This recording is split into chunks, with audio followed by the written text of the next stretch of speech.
বিয়ের পর শ্বশুরবাড়িতে যেয়ে যে দুটো খাবার খাওয়া শিখেছি আজকে সেই দুটো রেসিপি তোমাদের সাথে শেয়ার করব।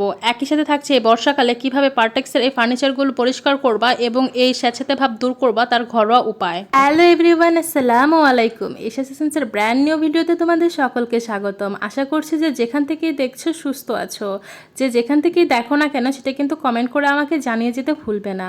তো আজকে আমি তোমাদের সাথে শেয়ার করব আমার বিয়ের পরে খেতে শেখা দুটো রেসিপি। প্রথমে আমি যে রেসিপিটা শেয়ার করব সেটা হচ্ছে আলু বেগুন দিয়ে শুটকি। আমি বিয়ের আগে কখনোই শুটকি খাইনি, মানে আমার বাবার বাড়িতে রান্না করা হলেও আমি কখনো খাইনি। বাট বিয়ের পরে শ্বশুর বাড়িতে এসে প্রথম যখন রান্না করতো, আসলে নতুন বউ হিসেবে কিছু বলতেও পারতাম না, খেতাম।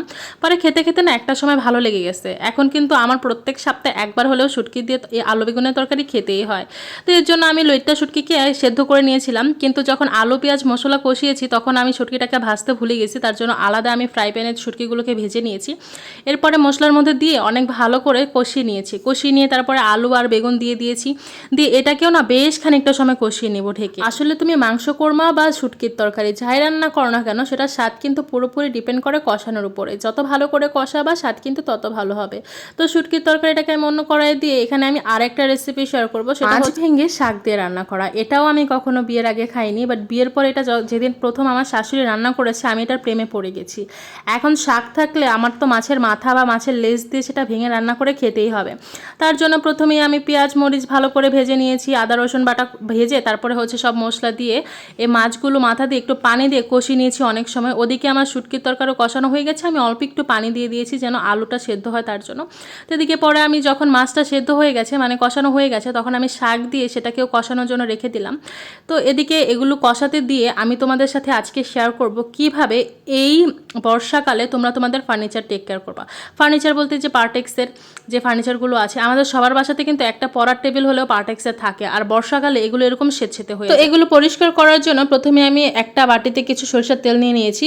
আগে হচ্ছে আমি একটা পরিষ্কার তেনা নিয়ে কিন্তু পুরো যে আমার টেবিলটা আছে সেটা পরিষ্কার করে নিয়ে তারপরে আর একটা পরিষ্কার তেনা নিয়ে এখানে আমি গেঞ্জির কাপড়ের তেনা নিয়েছি। তারপরে এই তেল দিয়ে অল্প অল্প করে তেল নিয়ে না এভাবে ঘষে ঘষে মেজে পরিষ্কার করে নিলে একদম ঝকঝকে হয়ে যাবে। আসলে আমরা তো এই ফার্নিচারগুলোকে পানিতে পরিষ্কার করতে পারি না, কারণ পানিতে পরিষ্কার করলে নাকি এগুলো ফুলে নষ্ট হয়ে যায়।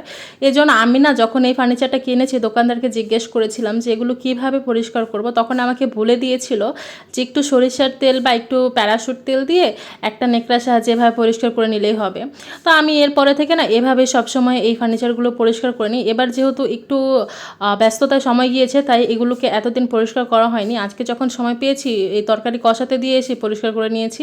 আমি আমার খাটটাকেও পরিষ্কার করে নিয়েছি সেমভাবে, কারণ অ্যাকচুয়ালি এদিকে এত ধুলা আর কালো ফার্নিচারে কিন্তু এই ময়লাগুলো আরও বেশি দেখা যায়। এর জন্য সময় নিয়ে ভালো করে এগুলোকে পরিষ্কার করে এসে দেখি আমার তরকারি রান্না একদম হয়ে গেছে পারফেক্টলি। এই দুইটা রেসিপি আমি বিয়ের আগে কখনো খাইনি, বাট বিয়ের পরে যখন থেকে আমি এই রেসিপি দুটো খেয়েছি বা এগুলো রান্না করা শিখেছি, এখন কিন্তু আমার প্রত্যেক মাসে প্রত্যেক সপ্তাহে হলেও একবার করে এগুলো খেতেই হয়। আর এগুলো দিয়ে যখন আমি ভাত খাই আমার মনে হয় কি মাংসের থেকে আমার কাছে এটার স্বাদ বেশি মজা লাগে, এবং মাংস দিয়ে আমি যতটুকু ভাত খেতে পারি এগুলো দিয়ে তার চেয়ে বেশি খেতে পারি।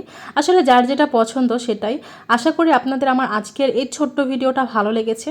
ভালো লাগলে অবশ্যই আমার পেজটাতে ফলো দিয়ে দিবেন এবং সবসময় আমার পাশে থাকবেন। আজকের ভিডিও এই পর্যন্তই। আল্লাহ হাফিজ।